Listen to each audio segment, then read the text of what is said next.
Listed companies controlled by Oleg Deripaska have lost over $6 billion in market value since they were hit with the sanctions on Friday by the Trump administration. Deripaska, a billionaire who once had close ties to President Donald Trump's former campaign chairman Paul Manafort, is one of 7 oligarchs who are sanctioned as part of an effort to punish the Kremlin.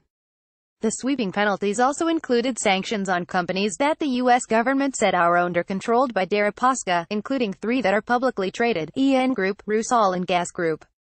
Shares in Rusal, one of the world's biggest aluminum producers, dropped over 50% in Hong Kong on Monday, wiping roughly $4.5 billion off its market value. EN Group, an industrial firm that went public last year in London, suffered a combined 54% stock decline on Friday and Monday. Its market value in London has been slashed by $2 billion. Shares in the third listed Deripaska company, the commercial vehicle manufacturer GAZ Group, dropped 10% in Moscow. Privately held companies owned or controlled by Deripaska were also sanctioned. The new sanctions promise to make it much more difficult for the companies to do business abroad. Under the sanctions, Americans are generally prohibited from doing business with the companies, and people of other nationalities could face sanctions themselves if they facilitate transactions for the firms.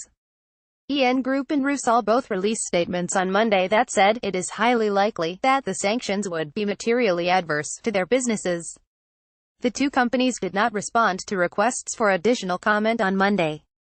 On Friday, Deripaska described the U.S. sanctions as groundless, ridiculous and absurd. Related, how rich is Vladimir Putin? The sanctions are aimed at punishing Russian President Vladimir Putin's inner circle for interfering in the 2016 U.S. election and other aggression in Crimea, Ukraine and Syria.